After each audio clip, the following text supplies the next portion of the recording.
Hey, welcome to the stream. I'm not sure if anybody's even here yet. I know that Modbot and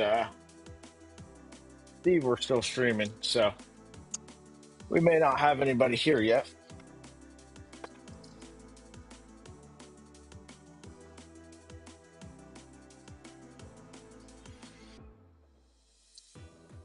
But we can hang out for a minute until then.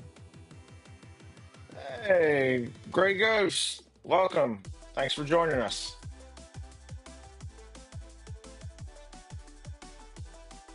Let me turn this on. There we go. How have you been doing today, man?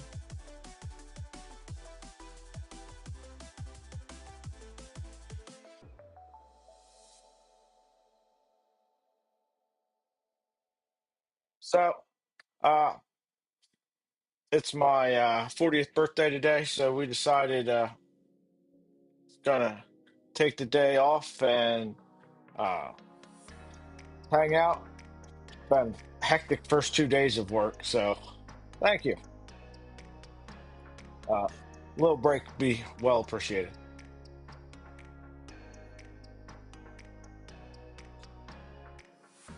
So we're going to be working on the enraged rabbit carrot feeder here that I picked up. And we're going to start disassembling this thing. Uh, Thank you, Andrew. Welcome. So I had been debating whether or not to completely pull this apart and reprint stuff or just kind of let it go as good enough. But with the Enraged Rabbit Carrot Feeder V2.5 beta and the fact that I got accepted into that beta kind of made that decision for me. So we're going to rip this apart so I can get started printing the files for the beta. I was giving it a couple days for stuff to kind of pan out. Those things kind of first day or two on beta, there's a lot of really fast revisions on stuff. So by the time I had everything printed anyway, there would have probably been 10 revisions I needed to print new parts for. So it's giving it a few days. But we're going to go ahead and get started on pulling this apart. Let me grab the container that some of these parts go into.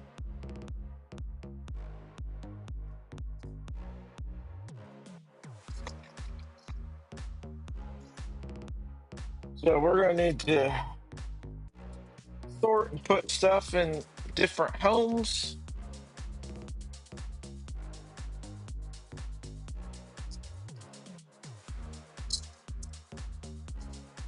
That bag's going to need to be sorted, but we'll get started with pulling this apart. So let's grab a couple drivers. Suppose we could start at the back. You know what's a pain? I just made all these switches. I really hope I can reuse those. I hadn't made the LEDs yet, but I just made all the switches.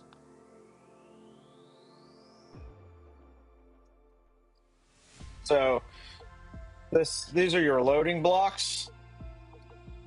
Your filament comes up through the bottom, wraps around the cottontail buffer a couple times depending on how long your Bowden is, and then comes back through here, and there's a filament switch in there that's your load switch.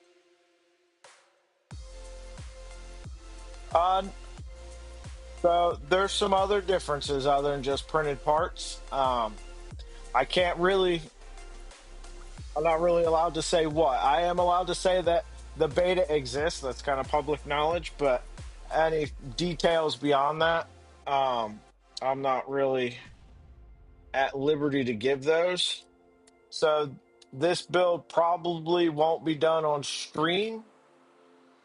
I will make a video of the process and release that once it comes out of beta. Kind of going through some of the process of it That's the plan anyway. We'll see how that goes. Deeply, thank you very much for the birthday wishes. You're turning 51 next month. You're working on your V2 and Rage Rabbit Carrot feeder right now. Nice. So it's a fun build, and I would not discourage you from doing the V2 right now, because who knows how long the beta will be. So I wouldn't stop.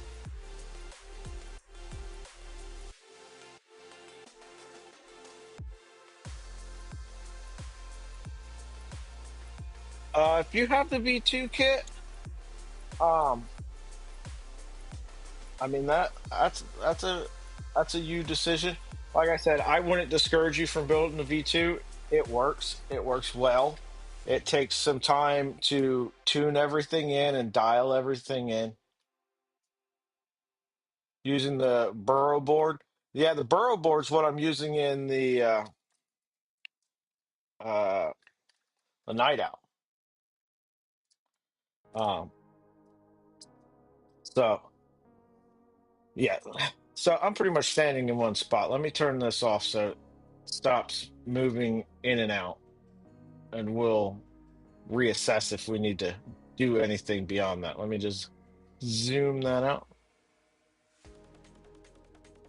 Um, Not sure if you like it. So there's doesn't look like there's as many ports for all your read switches on the burrow board as there is on the MMB. I know that they released a V2 on the MMB, but I don't have one. I haven't seen it, so I couldn't tell you whether or not anything on that. I use the MMB on my V2, and that's what I have for this as well. Um, it looked to me like the main differences, and I could be wrong, was instead of using JSTs for each one of your uh, filament switches, they just put it all in one like DuPont block on the board. So you kind of simplify some of the wiring.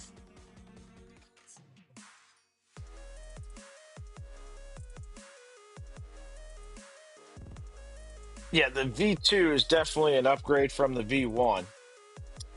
I never built the V1. Uh,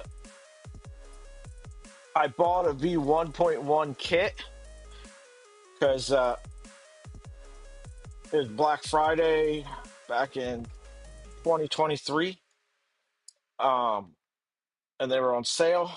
And then the V2 got announced that it was coming out on Christmas, so I just held off and did the V2. Um, so I did that as soon as it went public for the V2, and I've been running it no issues. The issues I've had, so when I first built it, I had a bunch of connection issues, and that turned out to be an issue with the Pi, between a voltage drop issue and a RAM availability on the Pi 3B. I find personally that anything above one CAN bus board and one main board, you've got to have like a Pi 4B with 4 gigs of RAM. Otherwise, you end up with disconnect errors. I had the same issue on the V0. I had to switch out the Pi 02 that came with for a Pi 4. Magically, all my connection issues went away.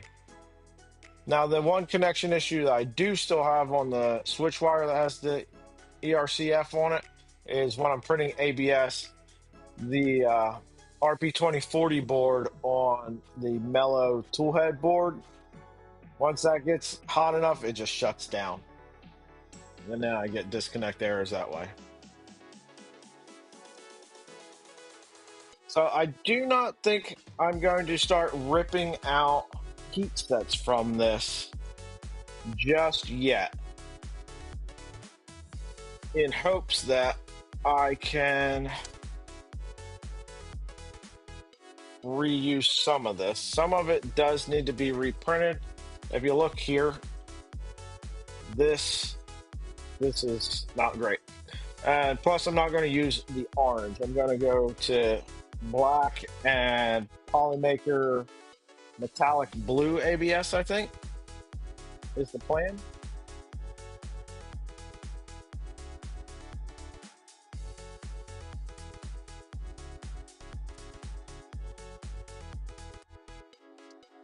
Let's get a drawer and throw these screws in the drawer they belong in. What size are these? These are all 8s.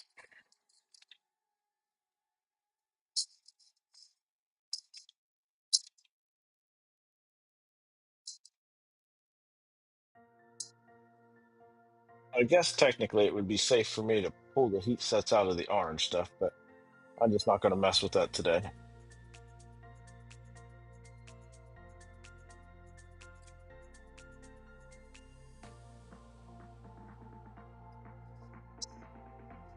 All right. Let's take a whole bunch of button head screws out.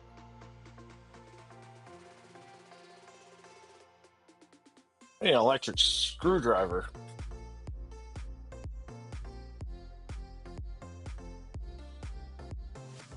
You guys use electric screwdrivers when you're building?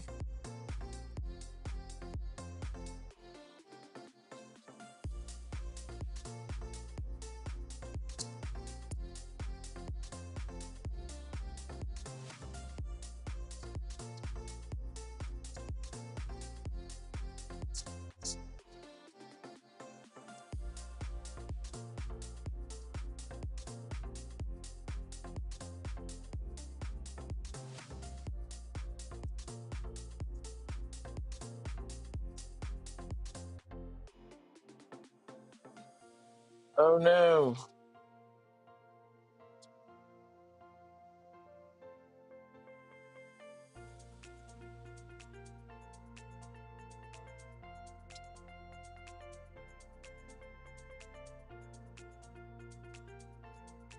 Not if it goes in the plastic.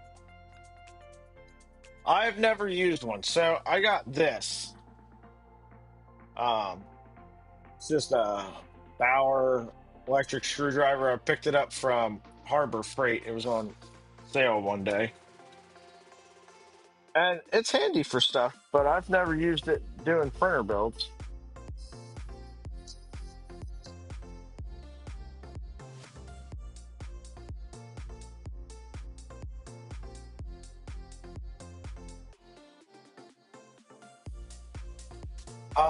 Gray Ghost. That's awesome, man. One, what color extrusions did you get? And two, I attached mine with some slide-in nuts. There's holes drilled that you can screw all the way through and assemble it all as one unit, but then you've kind of got a whole bunch of spaces in there, and that seemed like a recipe for disaster. So I attached the doom extrusions to the regular frame extrusions using just some M3 nuts. Hot pink, nice. Did you get the matching frame? The regular micron frame in pink as well?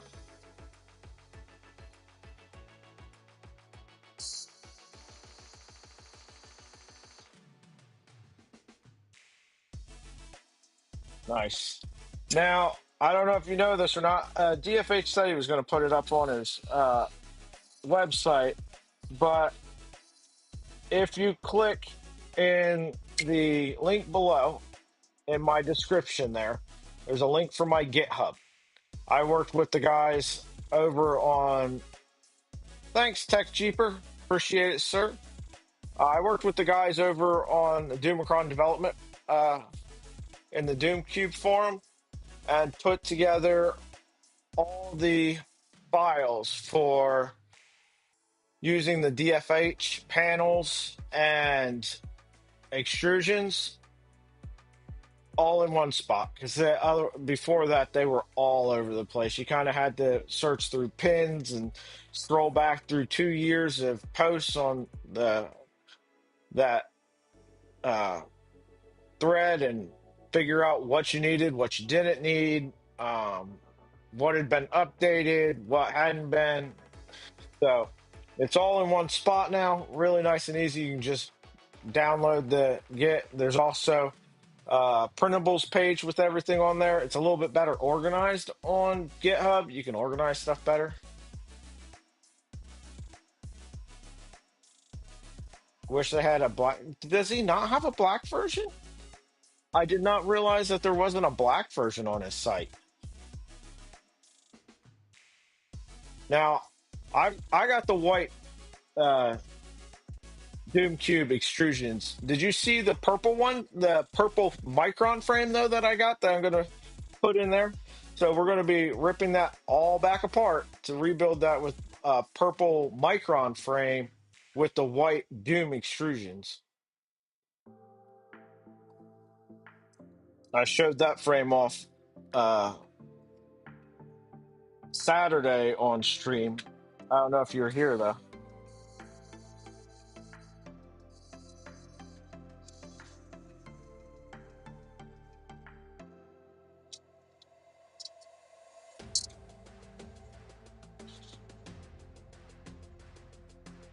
Yeah, so those extrusions are custom made, Jason. Um, so it might be a function of just waiting to reorder until inventory levels of other stuff gets to the point where it justifies that big of an order. 'Cause I'm sure it's not cheap and would be even less cheap if you were doing just a couple for a couple black frames or something. Probably wait until you're needing a bunch of them. Would be my guess anyway. I don't know for sure.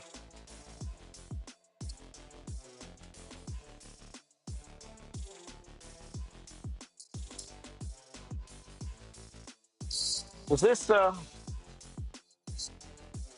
screwdriver noise come through? Because if it does, I can stop using it or try to mess with the noise canceling.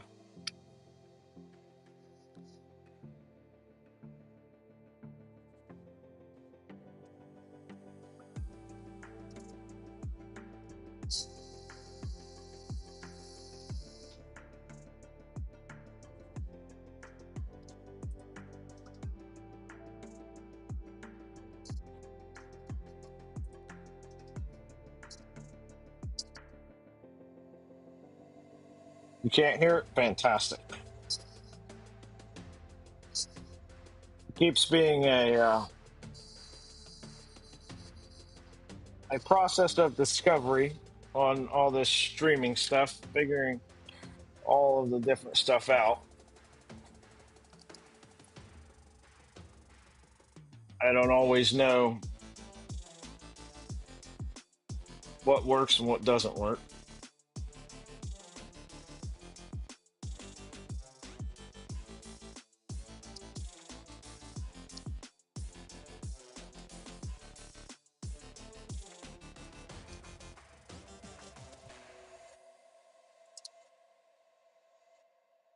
All right.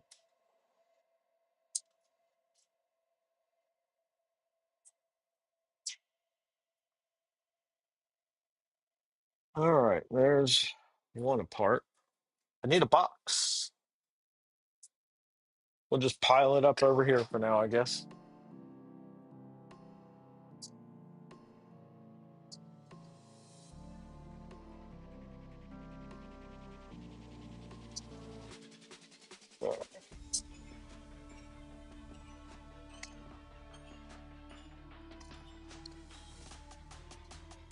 Put the bearings all over here.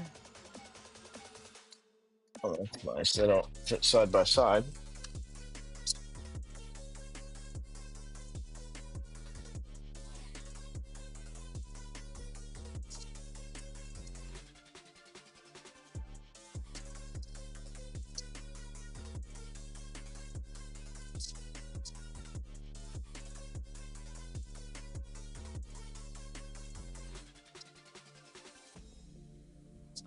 Hopefully they didn't change these blocks.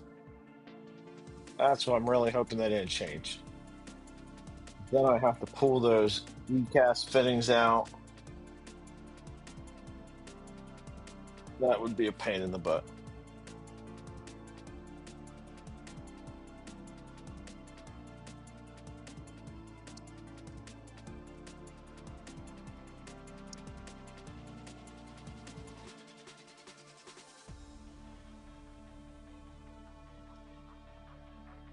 Has everybody been having a pretty good week so far? Y'all halfway through?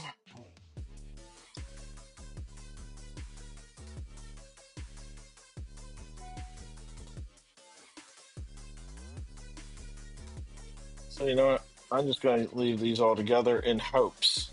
Just in hopes. Be nice if this ball would stop rolling away.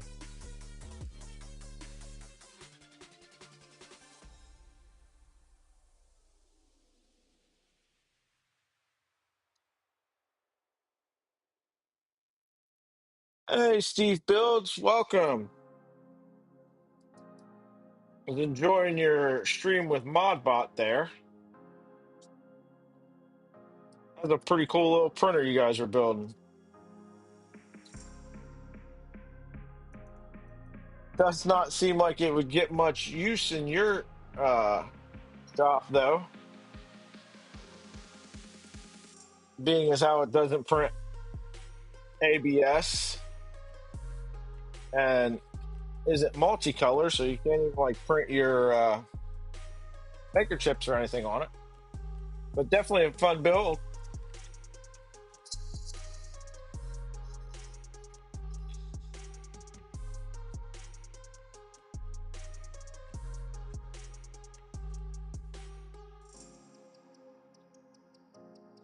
You're gonna build a Micron 2 deeply? Uh, Man, it's a really fun build. Steve, I heard you tell Heart K you were going to do the R1. Are you going to upgrade the Micron you have, or are you going to do a whole nother one?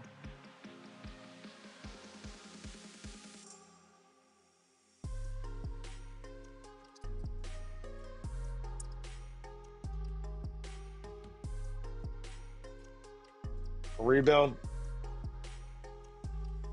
I wasn't sure. You built that Micron like 2.5 years ago now. Has that seen much use?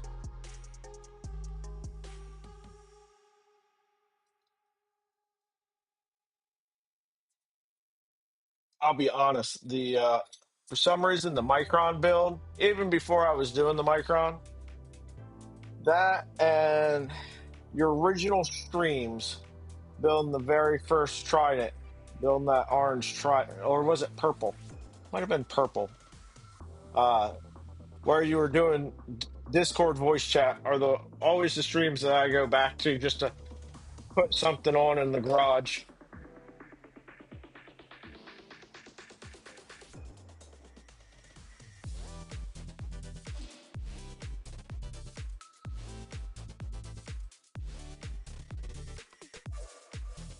Testing parts.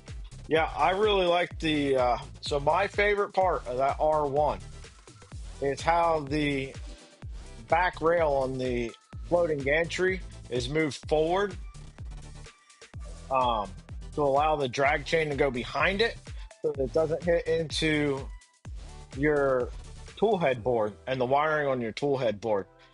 I absolutely love that.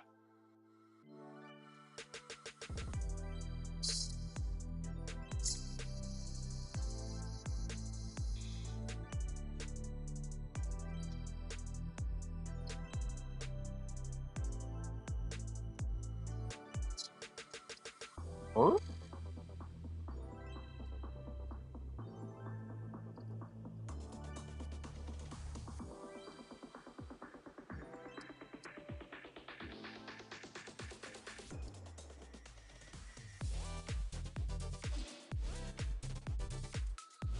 So I'm not sure if it's something you'd be interested in, but that night owl filament changer is been a pretty fun build. And it's not a hard build either. It's a pretty easy build. It's basically building an extruder and putting together a couple panels with a couple screws. And I know K just put out the leaf cutter for the ant head tool head, so I got to print parts for. Um, so you could do multi-material on the Micron for smaller stuff.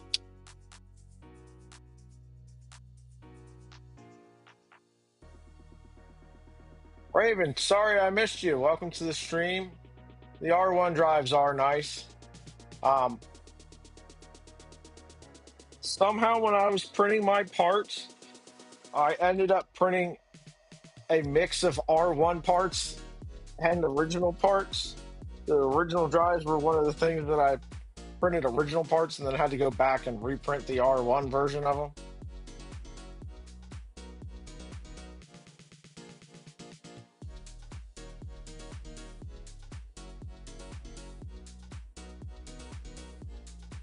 You gotta repurpose it for a night owl? Nice. Yeah, that was the only thing. So getting those kits for the filamentalist took forever. Um, I ordered it right before Chinese New Year, so it took a while before they shipped out.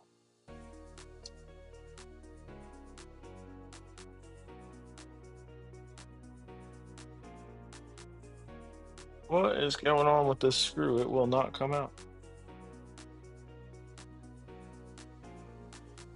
I haven't seen any files for a 3-lane night owl. There's, I guess technically you could do it. You'd have to do a different extruder setup, but at that point, and once you get to 3, I would say just do a 3-lane box turtle would probably be your best bet.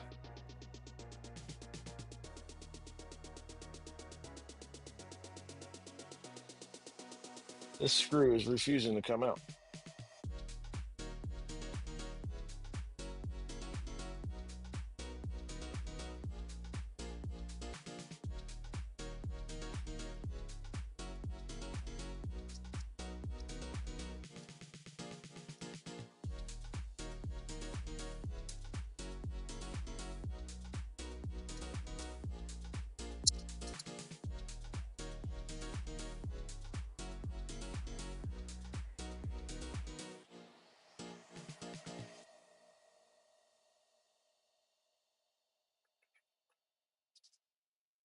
Yeah, Heart K did I think he did a big version of the box turtle that held like a 3.5 kilogram spool or something. All right, this is getting irritating.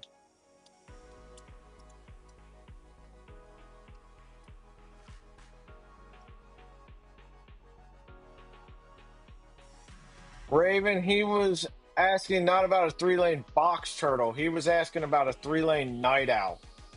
Um, but yes, there is user mods for the box turtle for a 3-lane and for a 5-lane.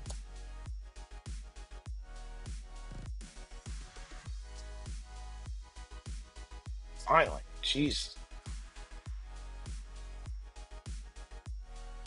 Yeah, that's what I was saying. You'd have to pick a different extruder setup other than the night watch.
I'm just trying to get this pulled up here.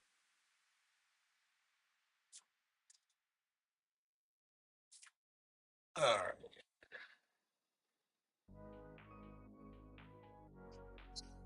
Anyway,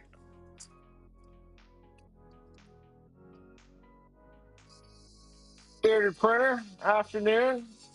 Welcome to the stream. Good to have you guys here.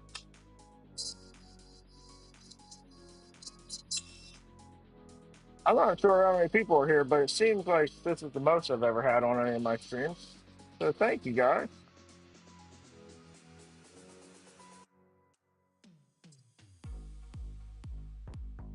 All right.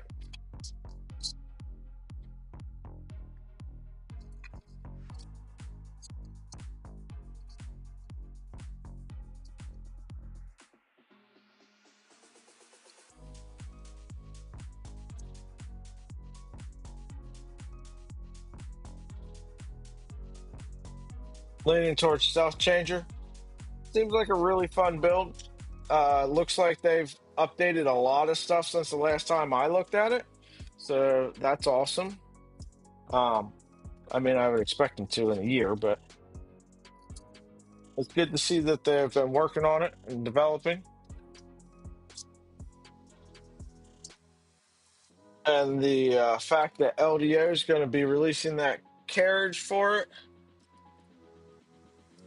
makes it all the more potentially reliable. You could get an aluminum one 3D printed before, but that was not the easiest thing to do.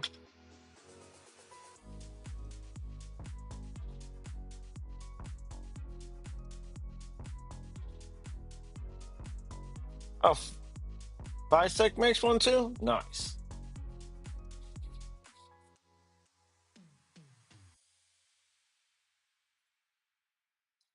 Way outside your comfort zone? Well, I mean, that's kind of the fun of the hobby is kind of pushing yourself a little bit, doing some new things. For me, anyway.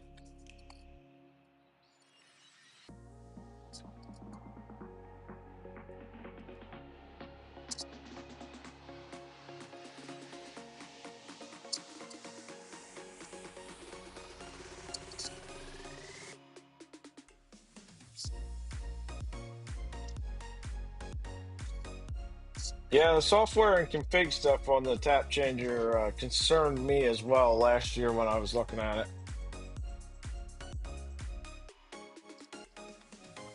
I don't.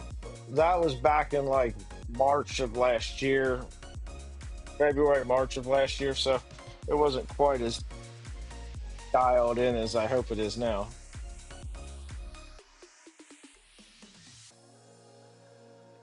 Strain your voice.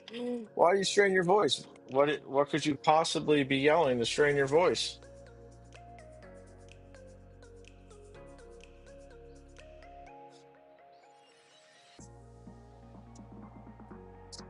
Do many people do that lift bar? Last I saw, like only one or two people had even attempted that.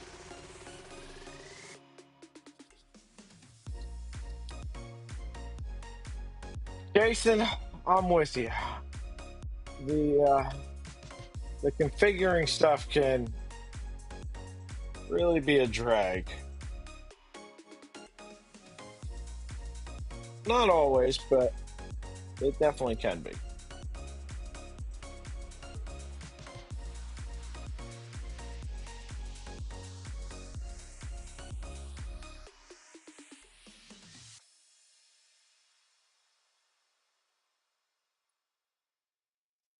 Deeply, yes. I do believe that the goal of this is to go that direction.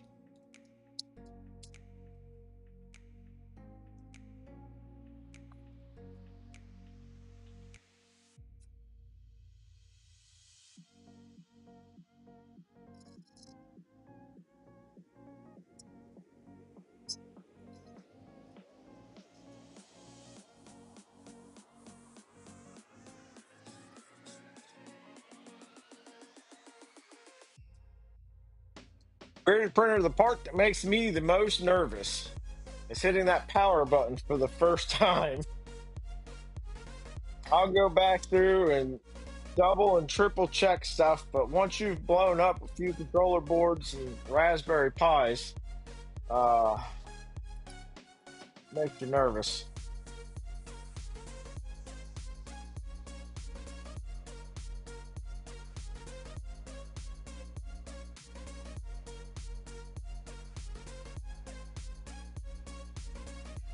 Jack, what are you setting up those drivers on? What are you trying to do?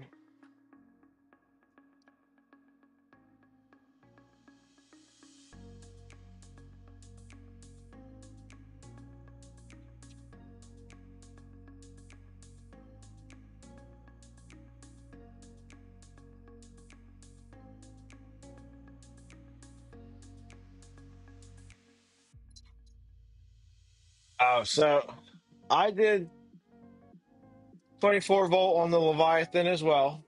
Um, I just used the stock setup for those, increased the amps, and it's been going for a year and a half with no issues. And that thing gets pushed pretty hard, or it can. I have at times. I generally don't.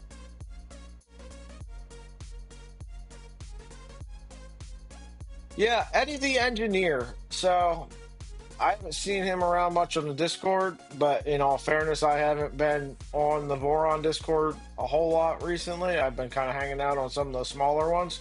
Um, but he's got some videos on YouTube with pretty useful information on stepper motors and stuff.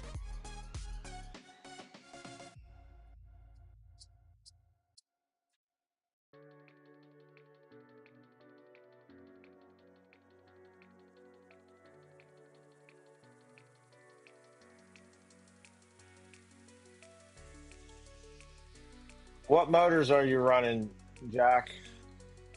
Um, some motors do have a tendency to get some VFAs, and I can tell you as well, like the stepper motors that I'm running are the giant stepper online ones, and I'm running those at, I think I just dialed it down to 1.6 amps from 1.8 because they were getting so hot and melting stuff. But those bigger high torque stepper motors,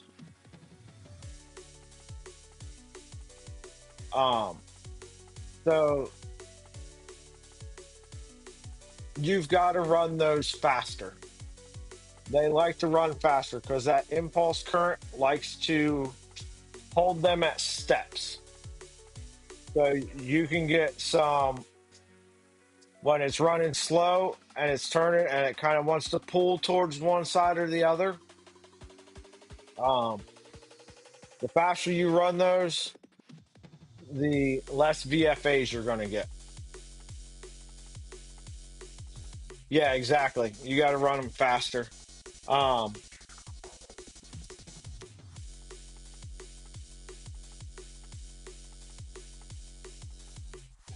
deeply, that's not necessarily true.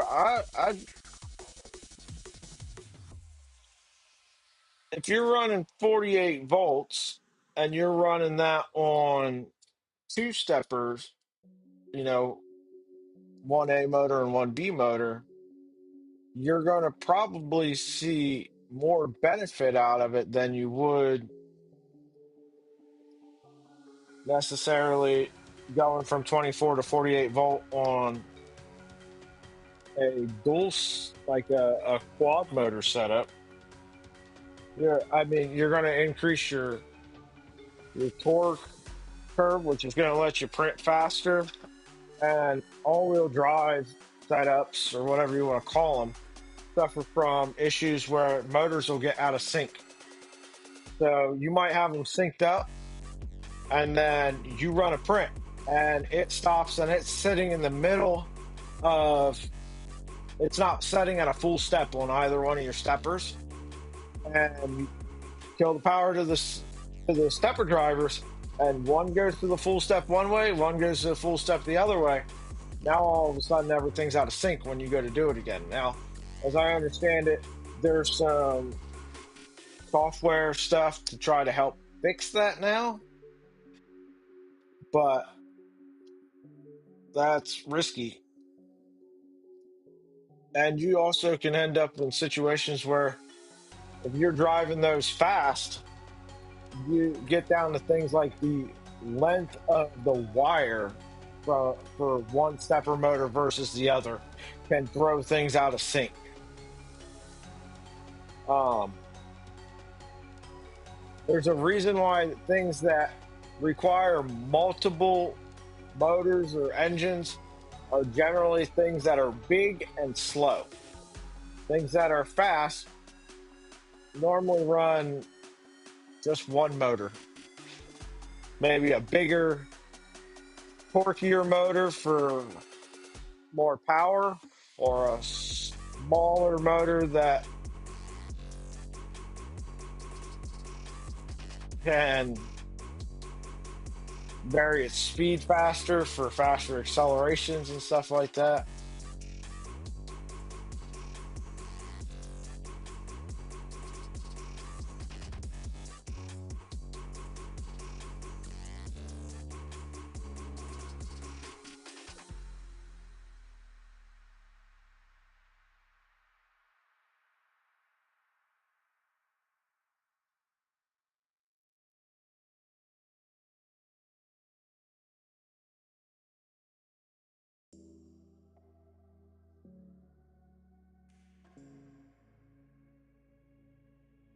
Jason, that sounds like a cool build.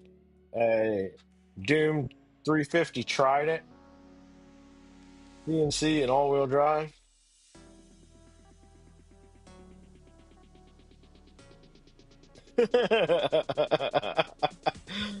uh, Jack, chances are your stepper motors are rated to at least 2 amps.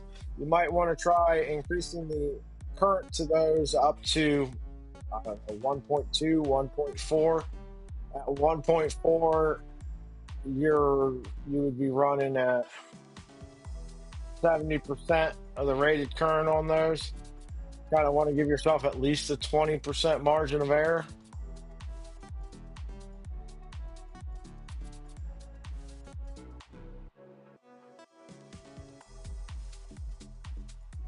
Dark matter skirts. I haven't seen those. You'll have to send me a link to those. That sounds interesting.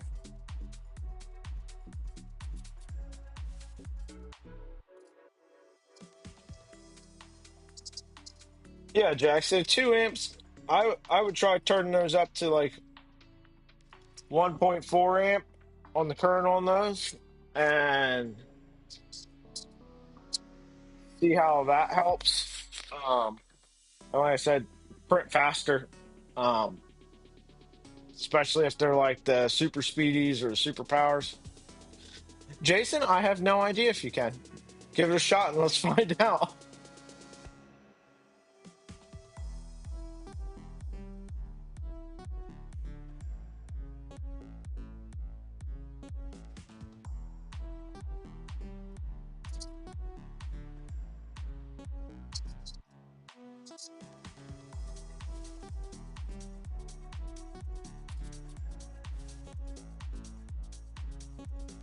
I don't see it on my side.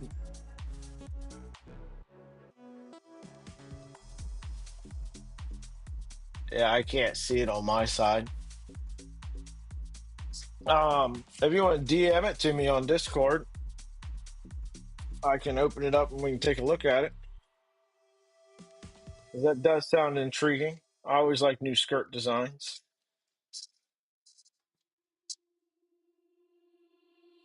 Thank you, Bearded Printer. I appreciate that. Celebrating my birthday by hanging out with y'all and ripping some stuff apart.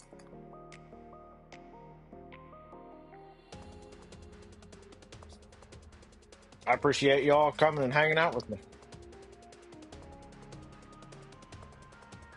I tell you what, I've been having a lot of fun doing this. I was getting really, I really wasn't enjoying doing any of the YouTube stuff. I would make a short every once in a while, but all right, Jason, I'm gonna pull that up. It wasn't fun anymore. And doing this, I have since started having a whole lot of fun doing it.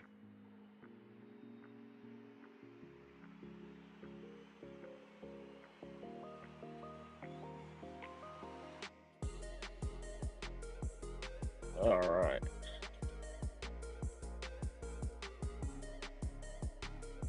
let's take a look at this here. Make this bigger, and let's go over to the monitor. Hopefully, this is the right one.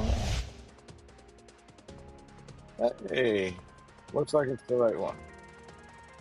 Looks like I need to rescale this though. Got a new monitor. Bear with me.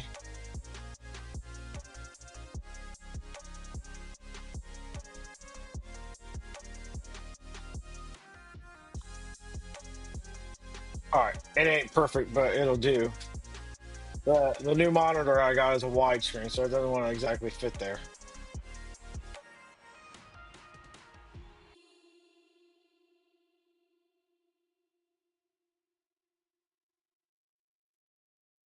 .9" screen. You said that, and I didn't even register with me. Jesus, that is something.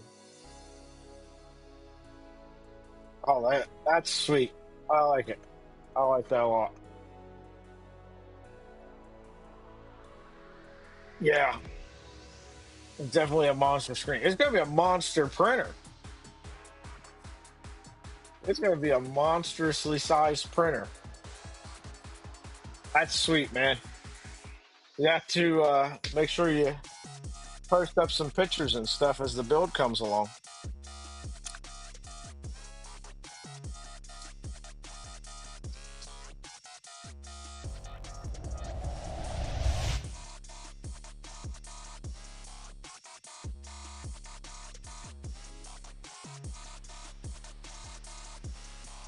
Uh-oh, what happened to your Achilles heel? Your Achilles tendon? I'm sorry to hear that, man.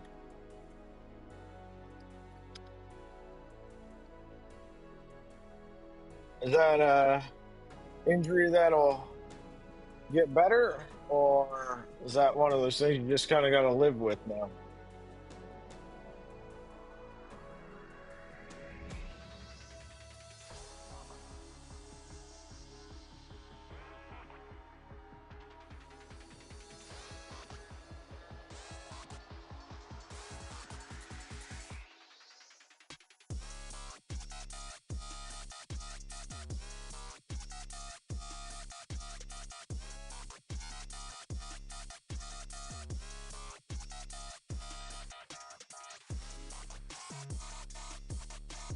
Like when you say on the top shelf, do you mean like way up in the air, or you mean like at chest height?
Oh, damn, man.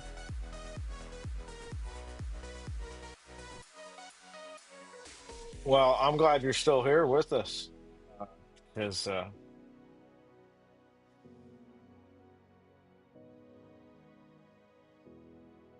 yeah,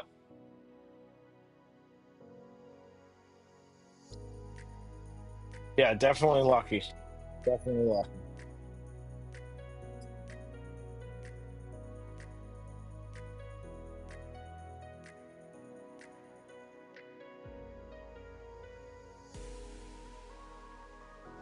Oh, you have one of the three shelf ones? Yeah, so that's probably above my head, your top shelf. Most of them are like, what, 60 inches? I'd need a ladder to get up there, take a print off.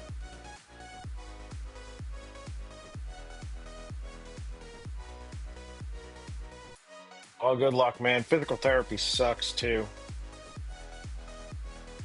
I did physical therapy on my knee and it seemed like they did more harm than good.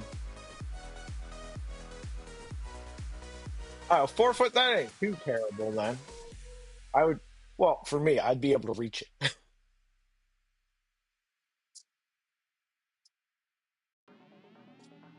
Yeah, I did physical therapy recently for my back and it did help a lot. Um, so I guess it just depends on what you're doing it for and what the underlying issue is.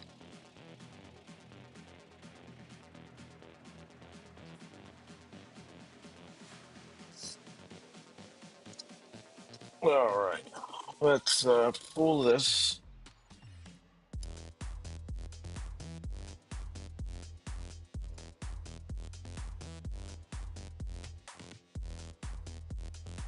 I should have grabbed some Ziploc bags or something.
I tell you what, I hate taking things apart. I used to love it. I hate it now.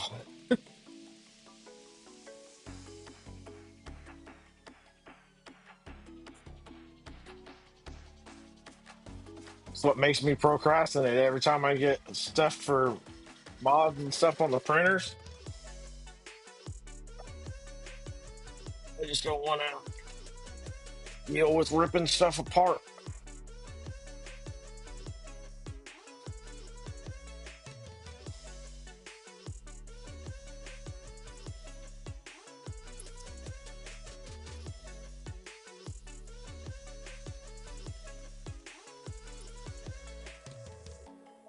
I'm not familiar with the Costco racks.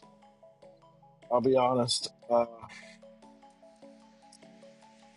Costco's about an hour drive for me, 45 minutes to an hour. So I've never been in one.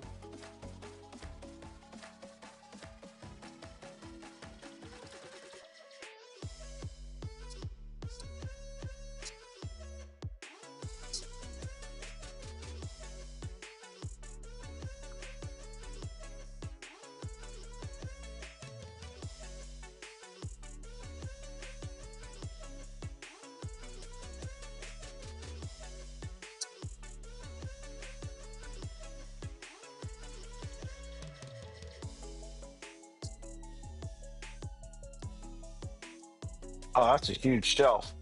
Yeah, Menards has some industrial shelves. Well, more industrial than like the muscle rack ones. And I wanted to get one of those, but I have not.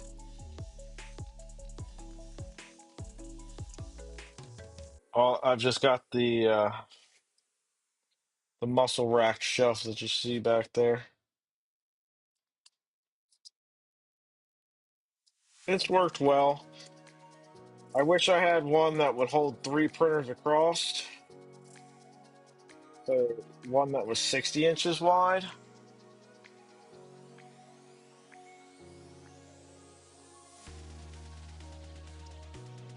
Then I could fit all the printers on one thing and not have to have two of these things. Although this works perfect. The backside of this has rep racks on it for spools. They hold the spools for the ERCF. I mean, I guess that works.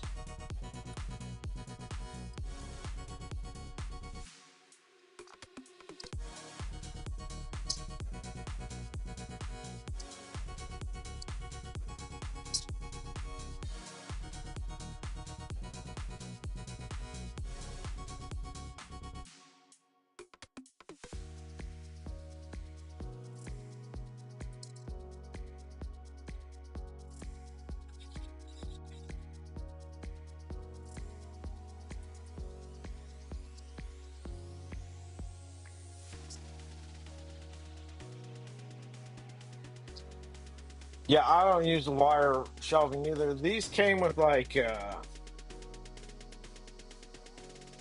particle board shelves. I've replaced most of them now with 3/4 inch MDF or 3/4 inch plywood.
Yeah.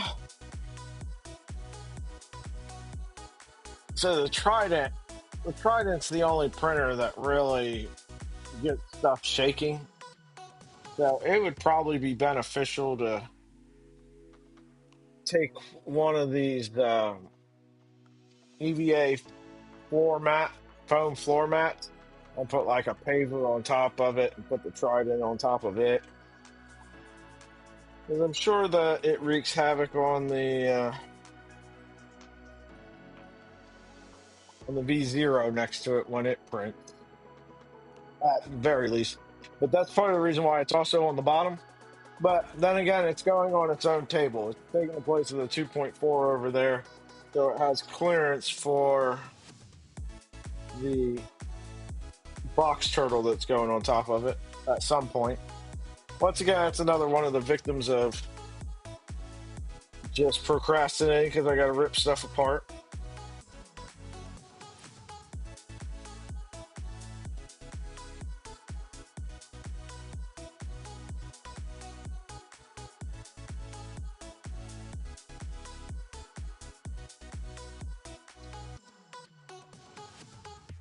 Deeply, how do you like your bamboo?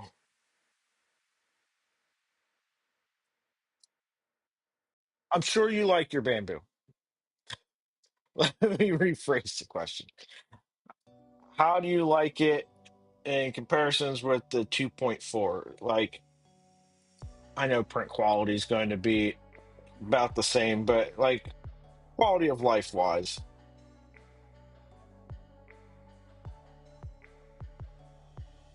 I tell you what, I almost bought one of the A1 minis when they were on sale Black Friday with the AMS Lite, just because it would be nice to have that just for the kids to be able to print whatever crap they want on it. Multicolor, little build plate. Normally the stuff they want's not big. Um,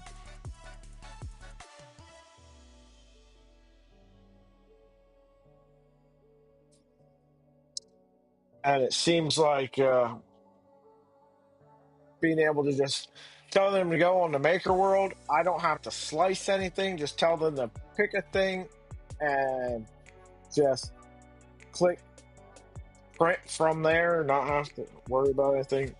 Seem like the perfect setup for when they want to do stuff, and they could do it on their own a little bit. Maybe it would get them involved in the hobby, but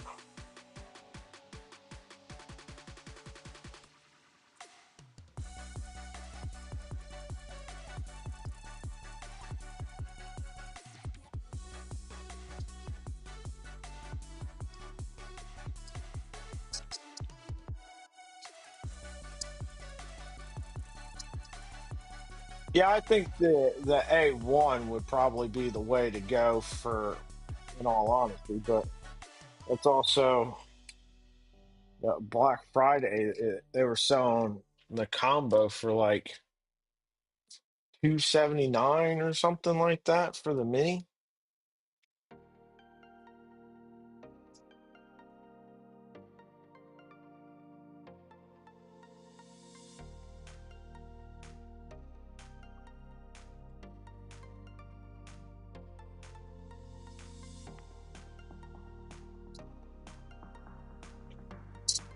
Yeah, so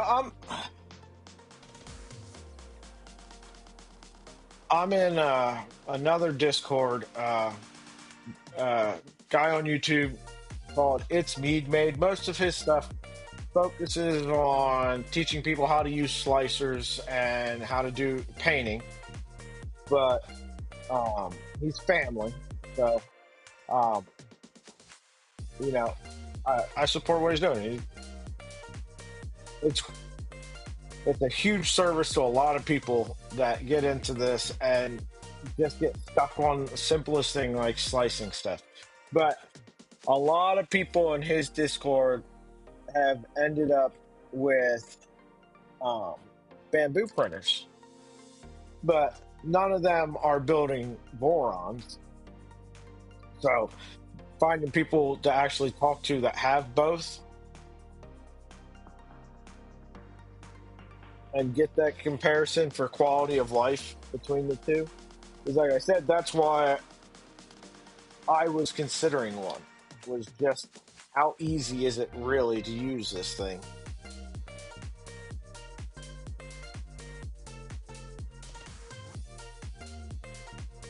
Jason, the P1P, is that the one with or without the enclosure? I can never remember whether it's the P1P or the P1S that has the enclosure.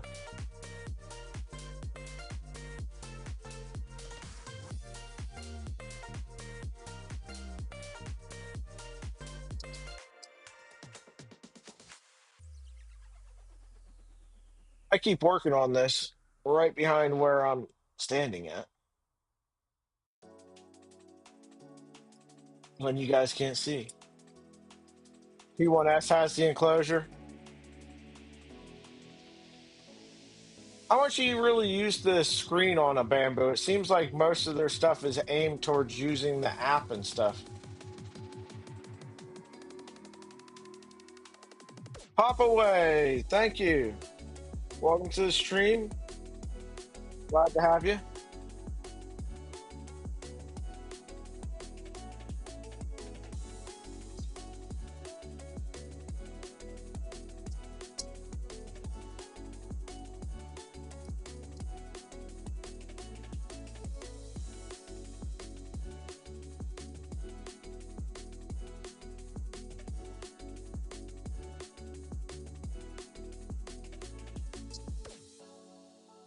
Yeah, see, I wouldn't even need to do that with like an A1.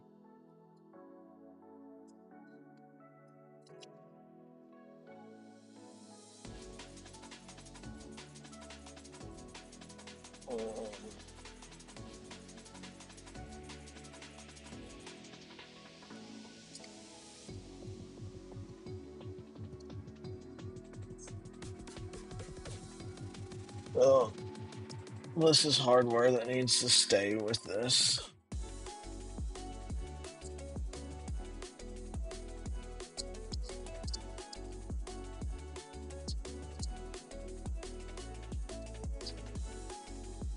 This is hardware that needs to be sorted.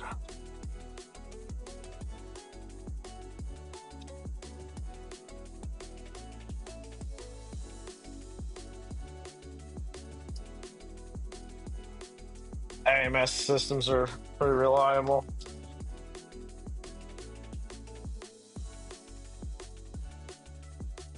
See, that's what I really wanted was something that I can kind of be hands off with, and the girls can feel like they're doing it all on their own. Um, and not that they need me to be able to do it. Not that I'm opposed to helping them do it, but I think there's a lot more satisfaction when you can do it by yourself.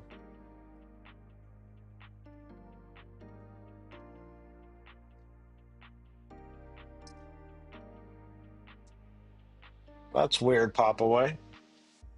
No, we started at 6 o'clock my time, so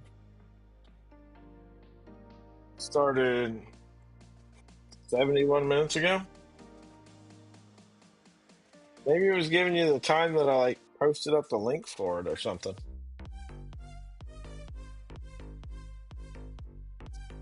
Or like, you know, created it.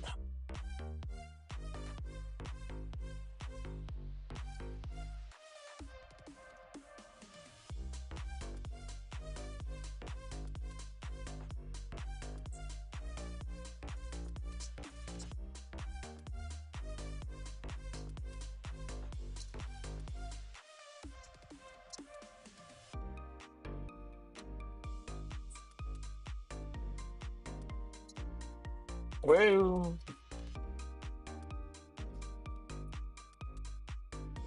stuff's just flying apart.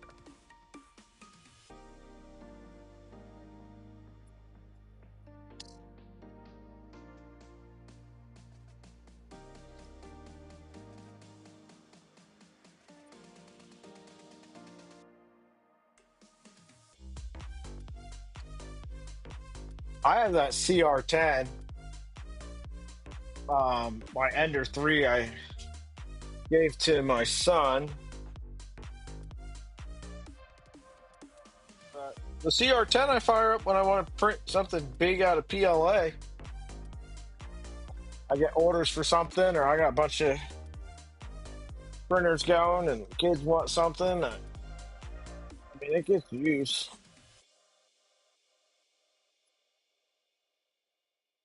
SVO3. I don't know which one that is.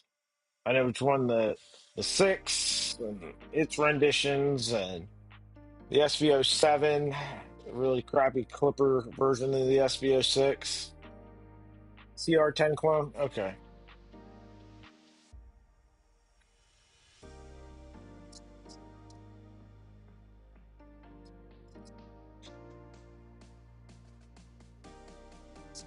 All right, I need to get this apart.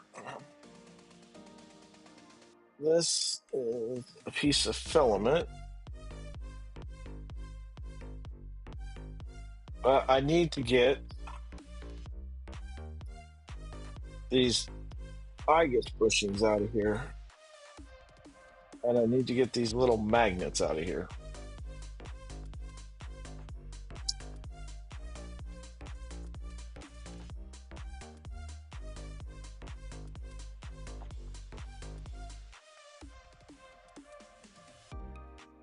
I have to clean the dust off of the CR10 every time I go to use it, because it's like months in between. By the way, I have two ERCFs. The one on my switch wire that I built last year, the beginning of last year. Um, that one I am not tearing apart. This is one that I got from a member on Discord.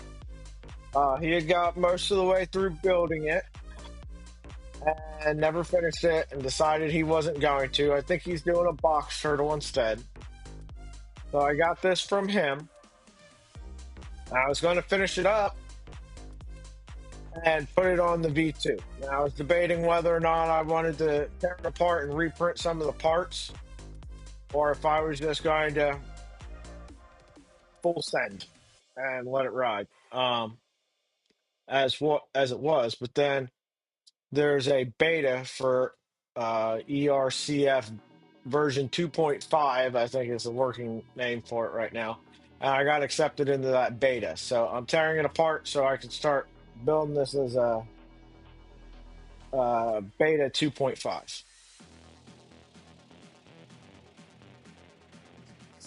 Yeah. Thanks deeply. I'm glad you were amused. There was a few days that it nearly ended its life via a baseball bat. The lady thought it was extremely entertaining. I did not think it was so entertaining, but she did.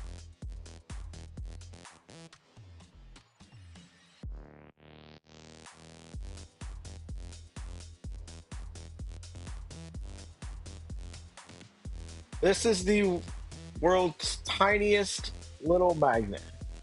For reference, that's a 2 millimeter ball driver.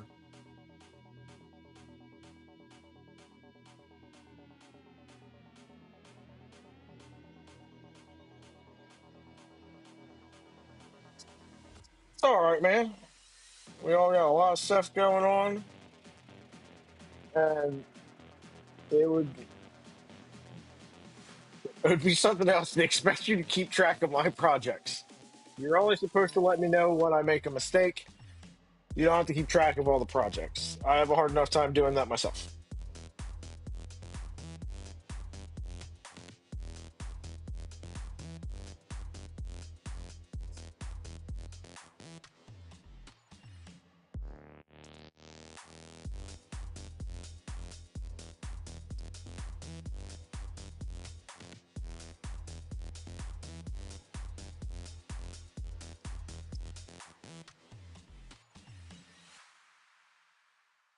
So, guys, I do have a favor to ask you.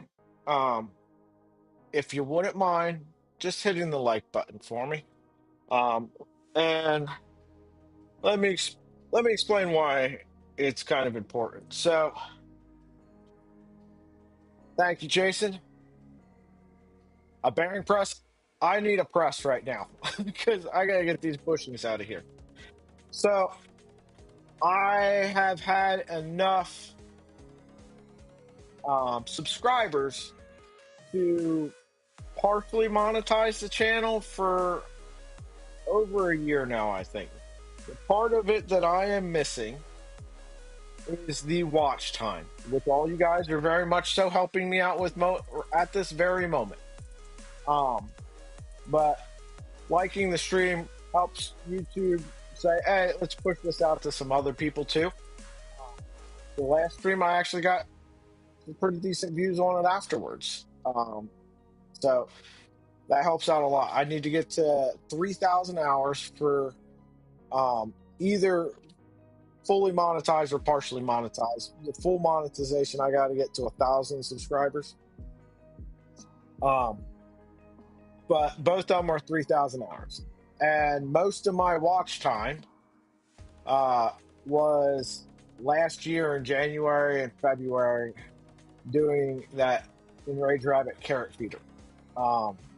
So I lost half of my watch time. It's 3,000 hours in a year. So I lost half of my watch time over like the last month. So getting this pushed out to other folks and other people finding us and finding me, whatever, really helped.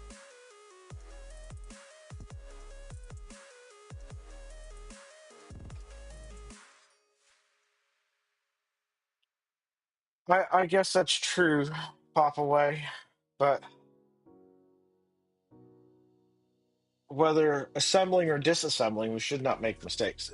You gotta make sure I don't accidentally put it back together too, you know?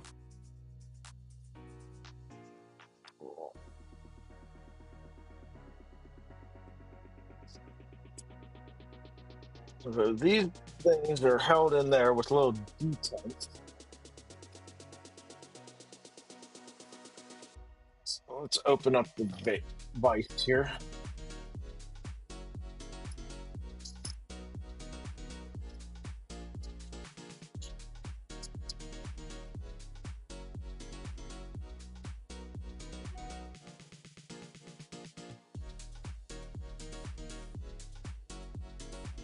Jack, it did.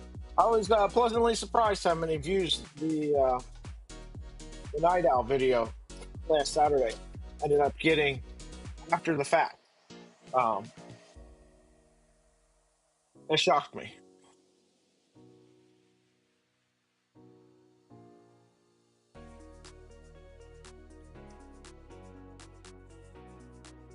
Pop away, I don't. I'm gonna be honest. I haven't even looked at the files yet. Um, I was kind of giving them a little bit of time to get through some of the initial quick revision stuff that comes along with new beta projects before I downloaded the Git and started playing. Plus, I had to tear this apart anyway. Jack, don't know how many people are into the ERCF anymore. Yeah, but you'd be surprised how many people have them sitting on a shelf, partially built, or build it, put it on a printer, couldn't get it dialed in and tuned. Um, and I hate to see that, man. That's a decent chunk of change that people have invested in and haven't got to use. Um, so I'd like to maybe help some of those folks out and show people that, hey, like, the thing works. Because I think it's got a bit of a bad rap. A lot of people got them. Like DFH was including them in some of his printer kits, and a lot of folks got them included with their very first um, printer, and it is definitely a way more advanced build. It's the most difficult thing I've built yet. Between the build and the uh, the getting it running. Yeah, exactly, Jason. So many people have built it, couldn't get it going, and gave up on it. And if I can help some of those people, uh, maybe get some of their stuff going and utilize the stuff that they put money into, that would be awesome. And to show people that there's other options, because honestly, you can build this for a third of the price of a box turtle. You know, some people out there might have, $100 to throw at an enraged rabbit carrot feeder, but they may not have $300 to throw at a box turtle.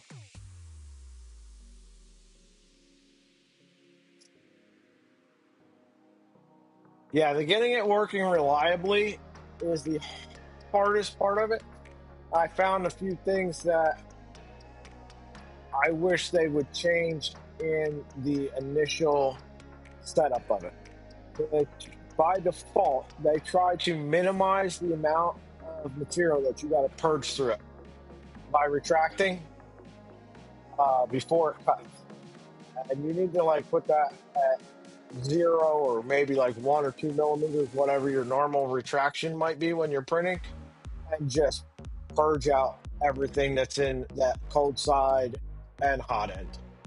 Um, Otherwise, when you retract it, it jams in the cold side every single time. Um, and that gets extremely frustrating.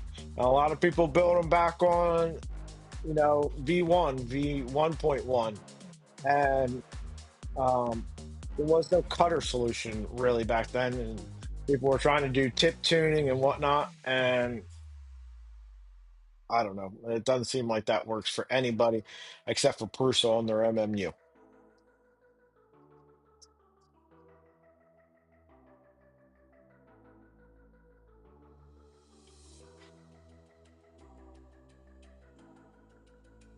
Oh yeah, Jason, that absolutely could. And it would probably be, especially if you've already got all the filamentalist parts. Um, that would absolutely be a way cheaper way of doing it than buying a box turtle. You don't have those little N20 or whatever they are motors. Um, and the AFC firmware, I'm pretty sure already supports, would be able to support it if you wanted to. Yeah, exactly. You have all the parts already. You know, that's a free 4-lane filament changer.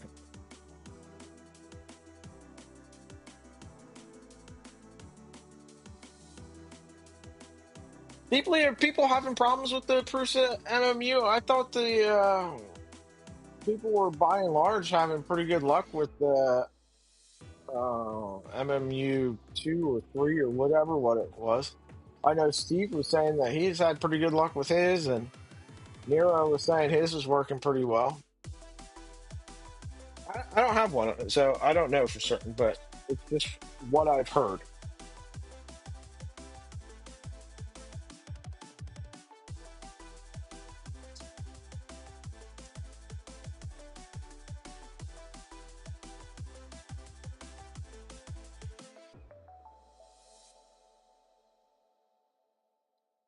Steve, so it was the MMU 3 that you're having good luck with then? Is you printed a whole bunch of maker coins on yours with yours when you first got it, right?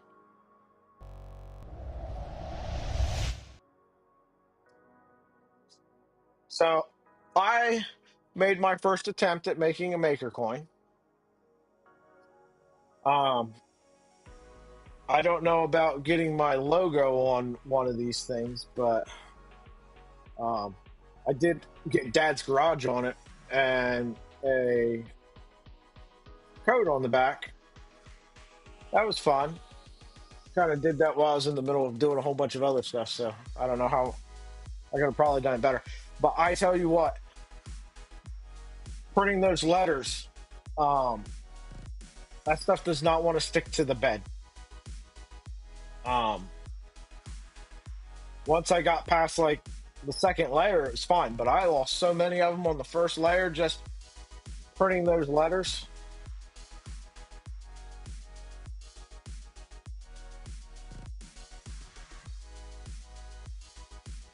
Yeah, deeply. Sparky over there was the one that kind of talked me into giving it a go.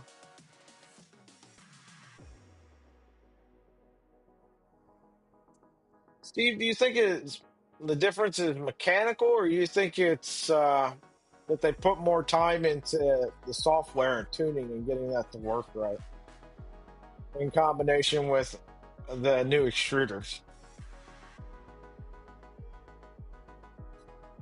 Jason, thank you for the birthday wishes. Have a good evening. Thanks for coming and watching. Yeah, software in the full head. Yeah, that was kind of what I was figuring it was, because it doesn't seem like the hardware was a huge drastic change. But again, I don't have either, so I don't know for certain.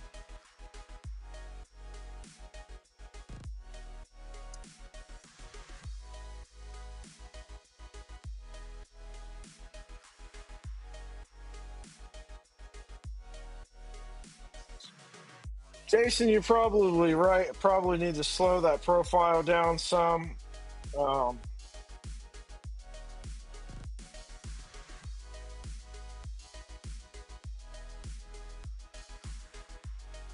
it's just a lot of intricacy on a first layer.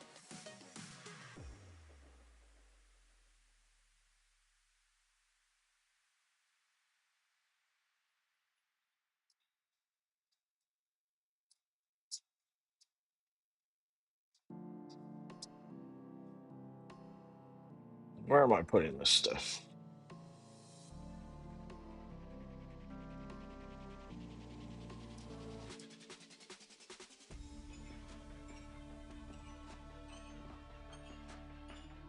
Yeah, I probably could switch out the nozzle. I've got some point twos. And I gotta adjust the Z offset on that thing and everything else, or the probe offset.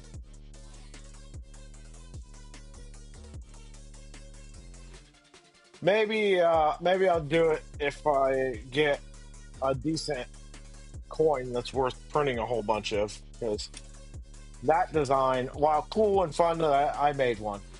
Definitely is not worth mass producing for any reason.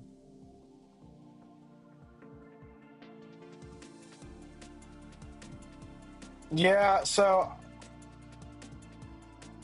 I've always kind of been hesitant on the not actually probing the bed thing.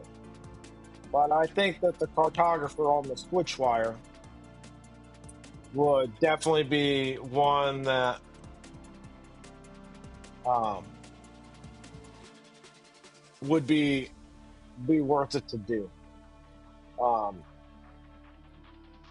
the next switch wire I build, I'm going to put an MGN 15 rail, or yeah, MGN 15 rail on the y-axis to help too.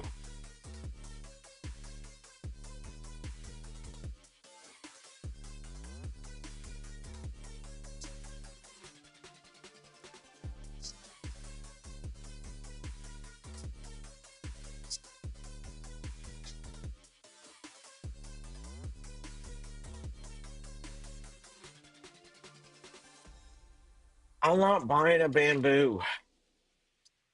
Like I said, the only one I considered was the A1 Mini for just for the kids. Um, the Here's the problem for me.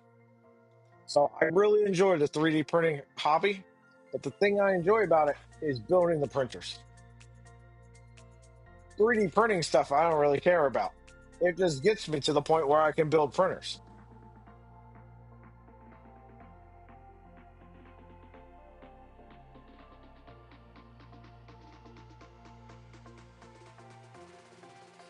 All right, Steve.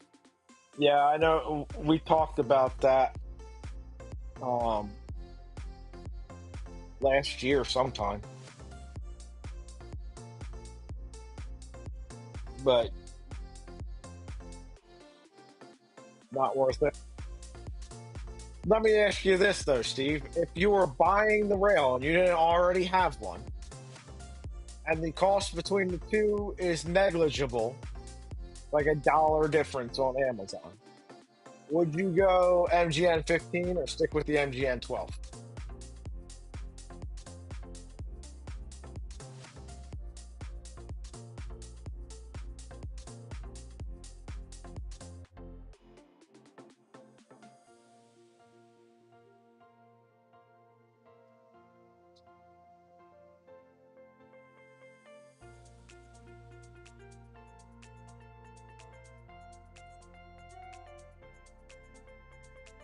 What other modifications would you really need? Just a printed part on the side that holds your drag chain, right?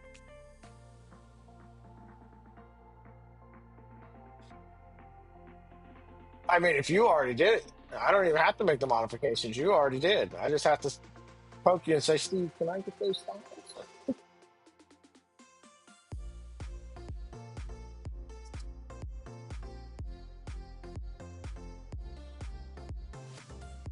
I drill the holes in the carriage. I don't have a problem.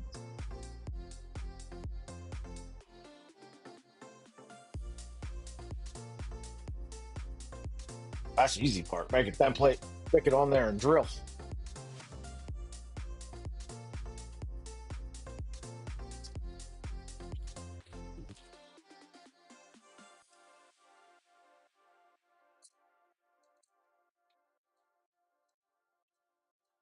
Yeah, I suppose. Make ordering them easier too. And just stick with the MGN 12s.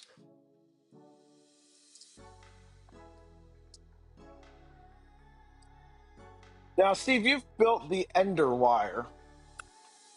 that has the two rails on either side. How do you think that compares with the one MGN12? Obviously, you have the issue of trying to get those things lined up perfectly, same way you had issue with the two MGN9s on the old Voron designs.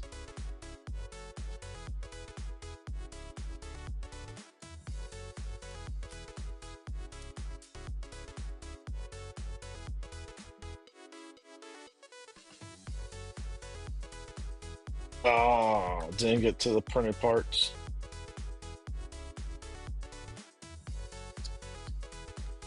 Guys, are the I guess realistically, the bearings probably aren't very much bigger in an MGN15 versus an MGN12 anyway to really add any stability to it.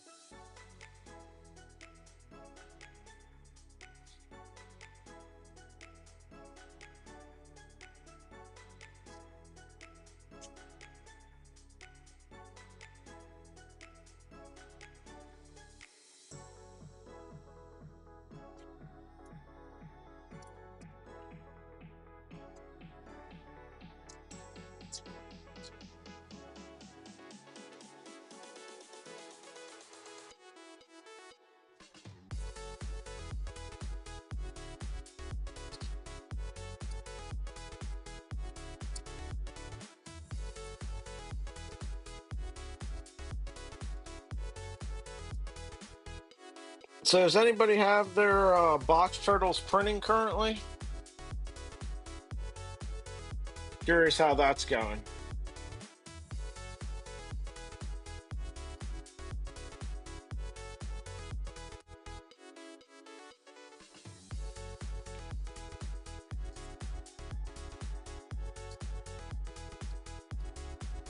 Pop away, I don't know that I would do.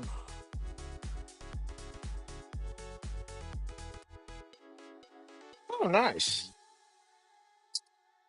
Working pretty good then?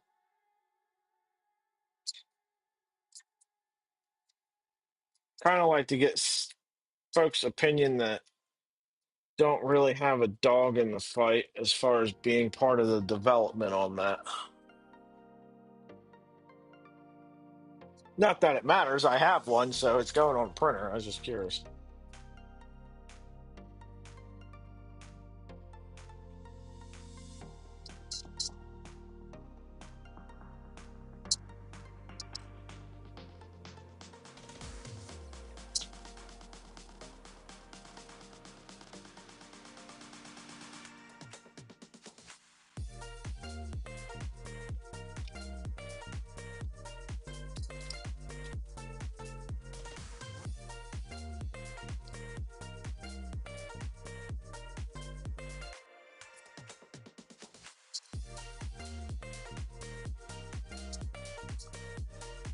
Sounds like the puppy is getting yelled at inside.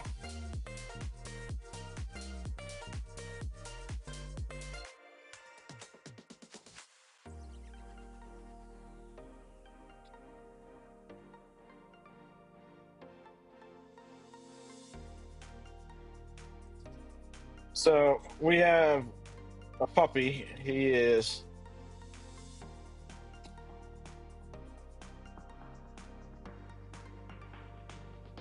uh, November, December, January, February. So like 4.5 months old. And he is the most ill-behaved dog. He likes to chew everything. Neither one of the other two dogs ever chewed stuff. Well, that's not true. I have, but not consistently. He's like a toddler, everything he wants to put in his mouth.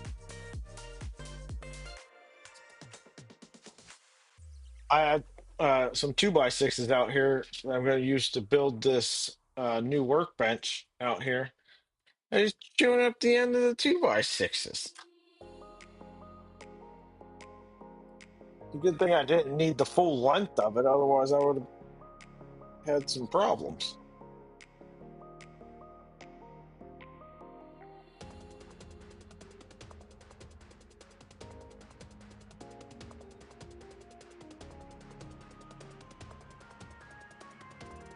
Built the newer version. Newer version of what for your 2.4? Sorry. Well, I've lost track of what we were talking about, Pop Away.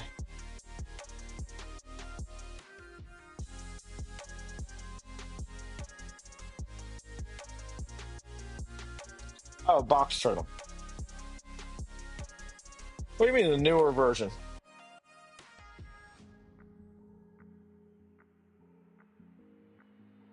There's a new version of the Box Turtle already?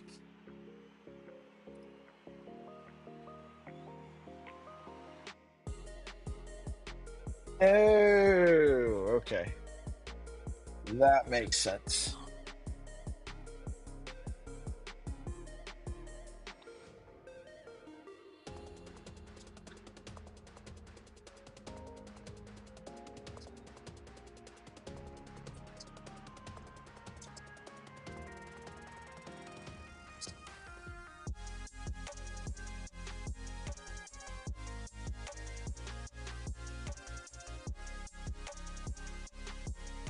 Haven't even got V2 done yet.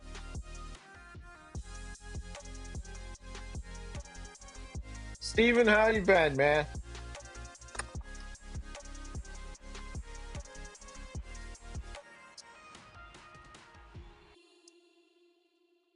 I saw your post in Discord about Tesla.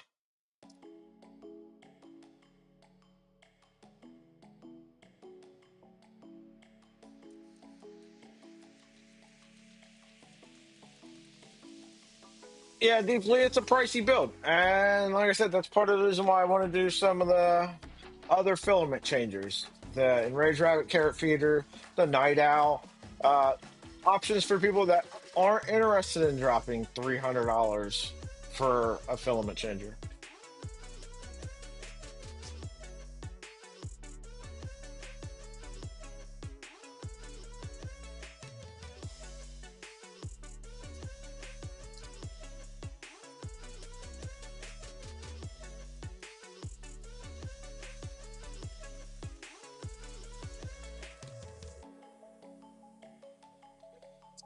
The trad rack, um, I took a look at it.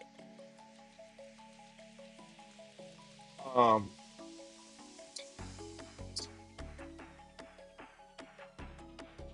Seems like some of the stuff on that is a little bit more of a simplified version. When I looked at it, there was no spool management solution. You're kind of on your own for that.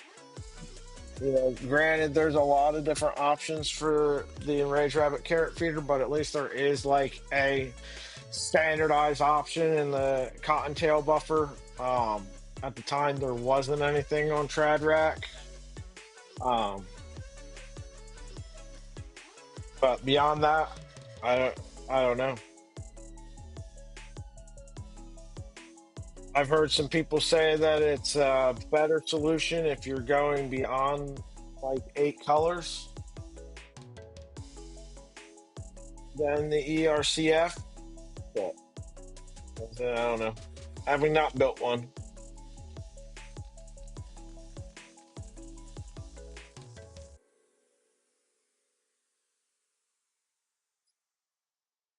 I'm running out of printers to put them on anyway.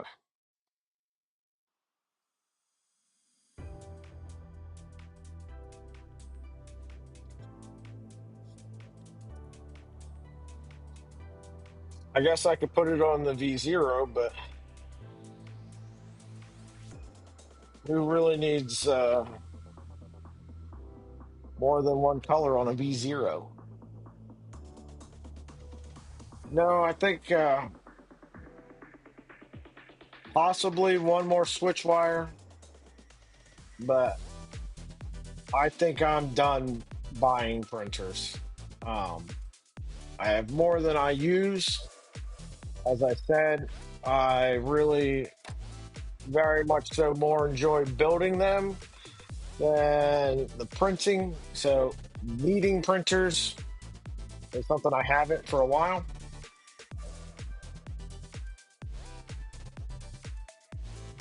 Yeah. So my V0 serves the purpose of printing parts that I forgot to print, or printing parts where it's like I need just one or two of these little parts in this one color. I don't have enough to fill a plate with anything. I'll just throw them on the V0 real quick. But in saying that, it gets a lot of print time doing that. Or reprinting something that got revised in the middle between the time that I printed all the parts for something and then building the thing. It gets to print all those parts. I print anything that's got to be TPU. That's the printer that I use for TPU.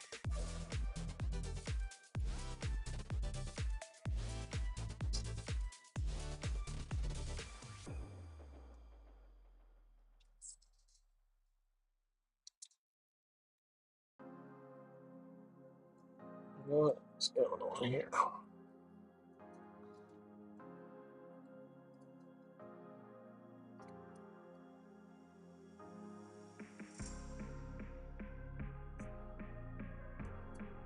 Well, maybe there's something coming from the other side on that.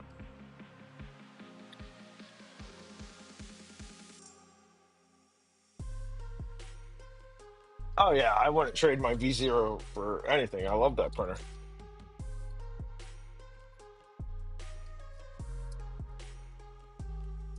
I love all the printers I have. I wouldn't get rid of any of them. They all serve very different purposes. So the switch wire, uh, clearly being my current only multicolor solution, does all my multicolor stuff.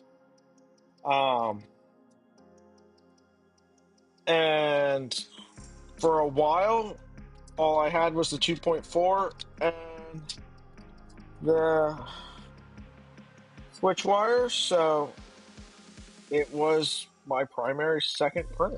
But now it does all the multicolor stuff,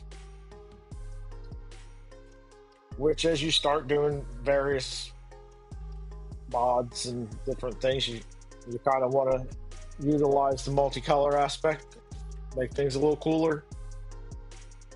The 2.4 being the big one, being the only 350 size printer, gets anything that's huge. Normally gets all the long prints. Just the big long things. I just send to it and forget about it for 2 days. The Trident,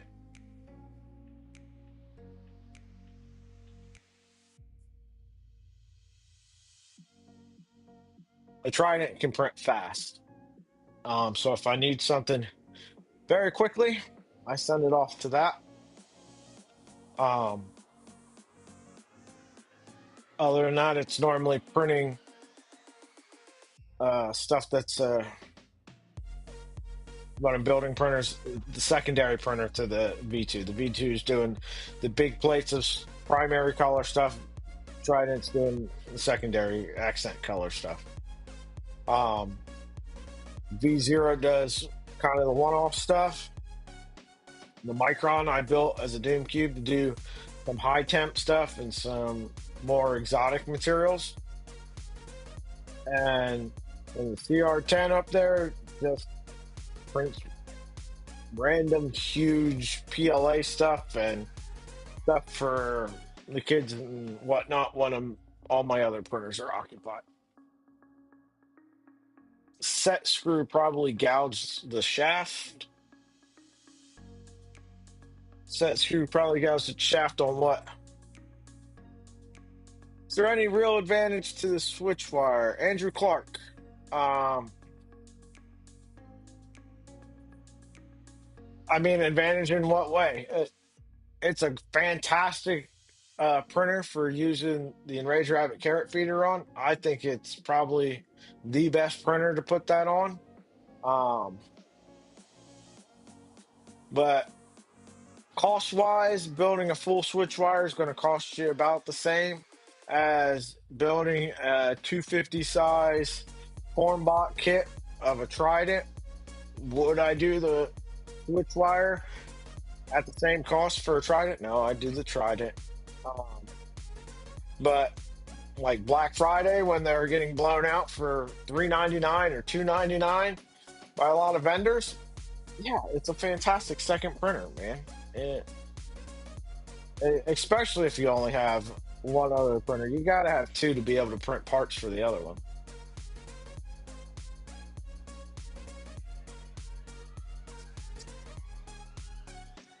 Plus, if you just like building stuff, it's a different thing to build.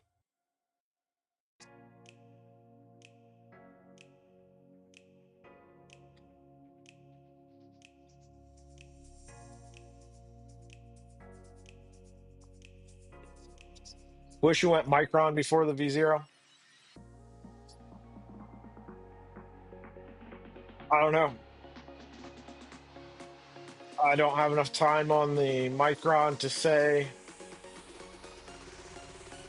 if for that purpose I'd choose one over the other. If that's just what you were looking for. But if you're doing a Micron Plus at a 180 bed versus a V0, then yeah, I mean there's more versatility in the Micron.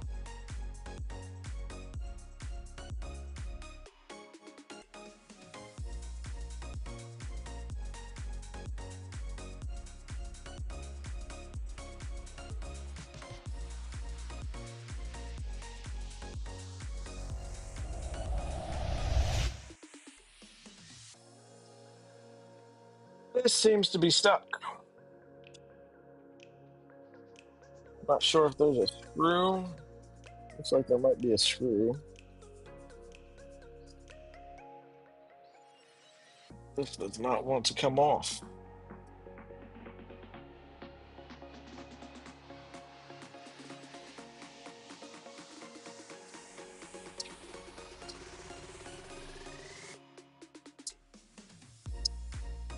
Yep, definitely a screw in there. But why doesn't this want to come off? Oh, there's another screw in there. That'll do it every time. Another screw back here too.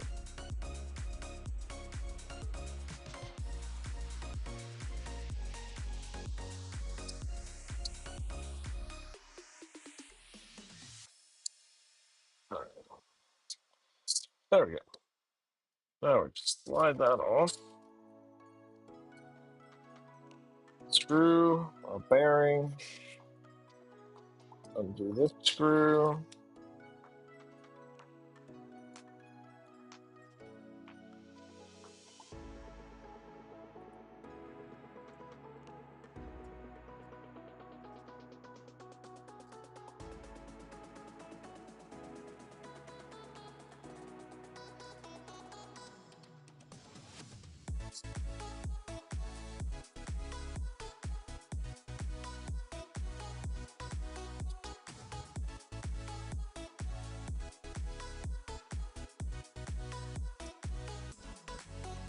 Reverse rolling nut.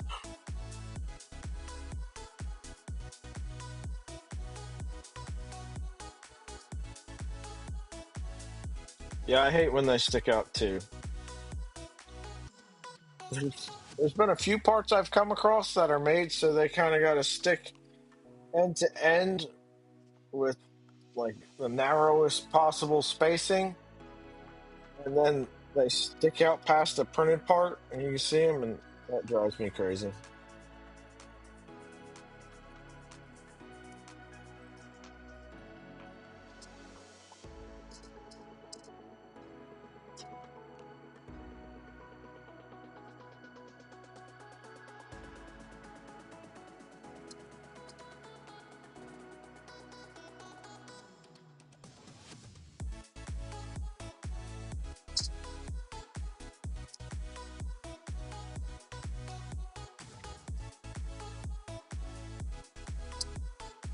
I think I've changed my mind on trying to salvage any of these printed parts.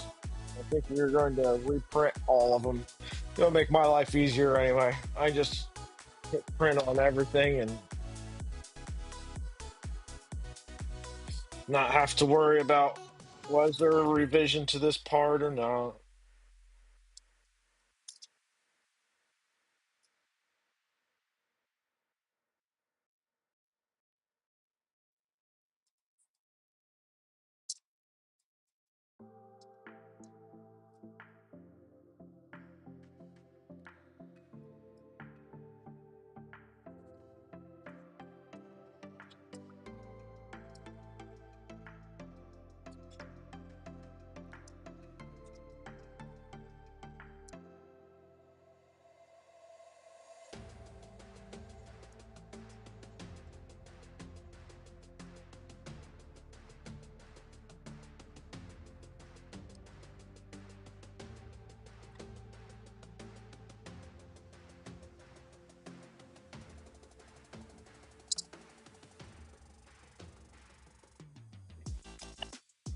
Yeah, I didn't think anybody had the audio switch wires in stock anymore. I got the impression that they were going to stop making them, and they were kind of just trying to clearance all of them out, and that was the reason for that massive sale at Christmas. I could be wrong, but that was the impression I got.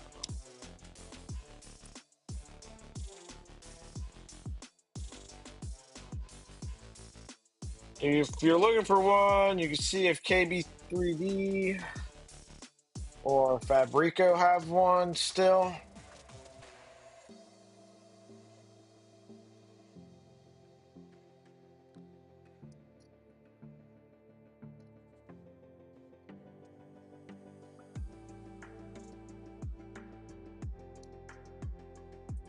Out of stock.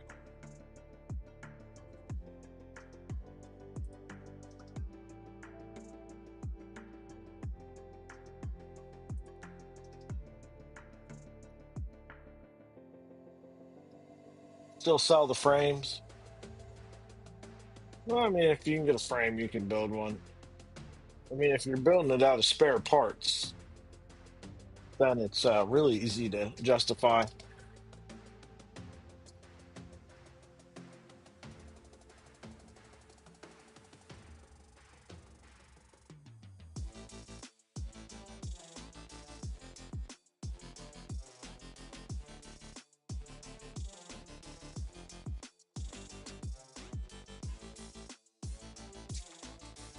Panels. You'd be surprised how many people never put panels on their switch wires. Um, why? I couldn't tell you, but so many people don't. Um, but you can make them yourself. Just rectangular pieces of acrylic and some ACM.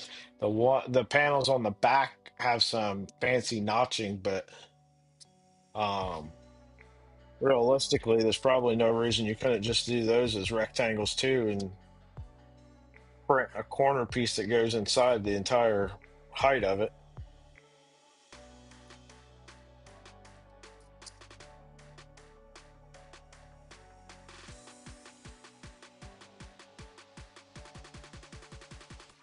Oh yeah, there's plenty of manufacturers that'll make them for you. I'm sure. Was it MN Laser Cutting on the Discord server would make them for you? Uh, I'm sure that Mandela Rose works. What's up, Small? Yeah, Mandela Rose works, or Printed Solid probably makes them still too. Hello, Smalls. Love you too. Sure. Hello, Landon. Mommy, start making dinner. Or... Okay.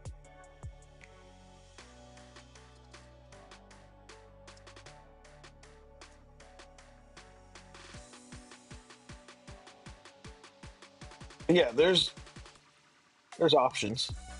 Where there's a will, there's a way.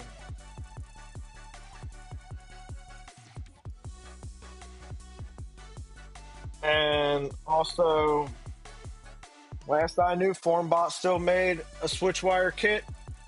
Um, so that's always an option. I think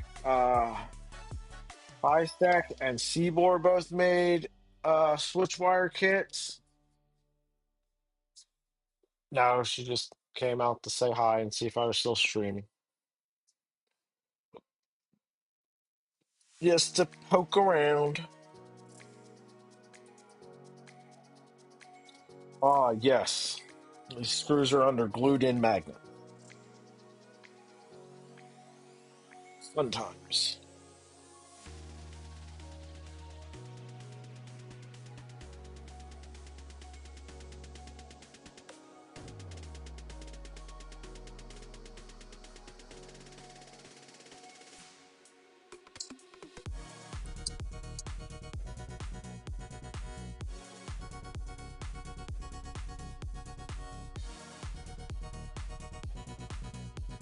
$359. That's a pretty good price. I've not built any of the Seaboard stuff at all. I have ordered some of their stepper motors in the past and not had an issue.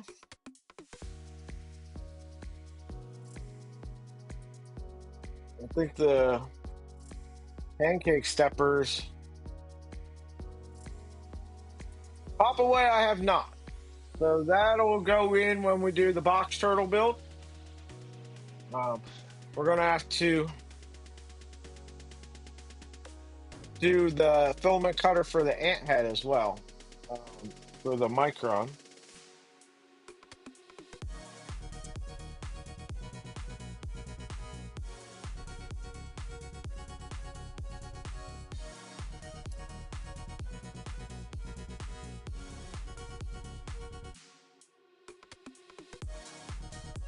So once we finish getting the Night Owl built, which I'm sure we'll get the actual building of the Night Owl itself completed on Saturday, we're going to have to hit pause for a minute on that and not put it on the micron just yet because I need the micron to do some product testing. So I can't take that down until I finish that product testing. So we'll probably get part of the way into the stream, get the Night Owl finished, and then start on prepping the Trident. So we got to get the skirts changed out on it, and we've got to get the clicky clocky door installed, and then we'll start getting the software stuff, firmware flashed onto the box turtle, and start getting that put on the Trident. So probably going to be working on both of those on Saturday.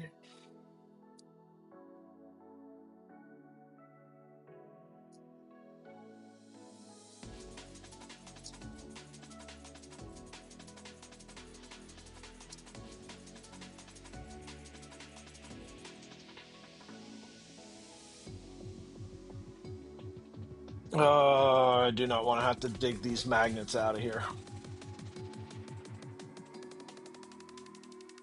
Well, guys, it's been 2 hours, so I think we're about to wrap it up on this. My back's not tolerating standing at this point. Pop away, I don't think I am. Do not believe that I am. You're gonna have to tell me the proper way to remove these glued in magnets, bud.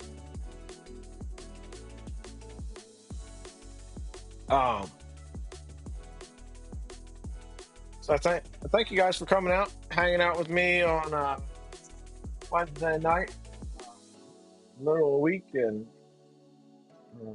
joining me for my birthday. I really enjoy hanging out and chatting with you guys. It's nice getting to chit chat with folks. Um, so one question I had for you guys, a couple of you guys that are still here. I had done. I am. I am. I'm going to go inside and eat here shortly. Um, but if any of you guys have noticed, there's makers making podcasts on the channel. I was trying to do some podcasts with some different folks in the community. I did one with Steve. I did one with Pex Peppers. Um, but um, I'm going to be honest. West 3D does those kind of things way better than I do or ever could. And Jonathan over at the Next Layer does a lot of stuff too. But what I was thinking about doing was doing a community podcast, maybe firing that back up and doing um, live streams through Discord. Just whoever wanted to come in, hang out, chat about what they're up to, what they're making, and just do it that way is a bit of a podcast that way, or I don't know, maybe use like Streamlabs or something like that. I don't know. I know that Jerry is doing something very similar, but his guests are in a very different sort of thing than the kind of Voron focused community that we got over here. So I thought maybe it might be something interesting to do. What do you guys think about that?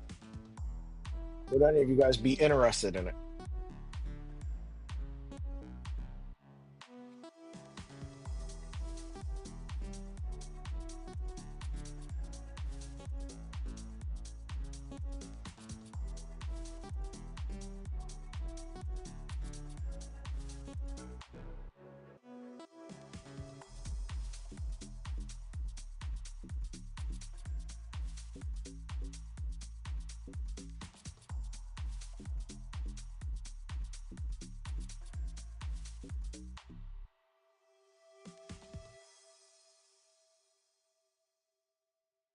Anyway, well, um, if any of you guys are interested in it, let me know. If not, no big deal. Yeah, pop away. Coming on to a thing and chatting with the world is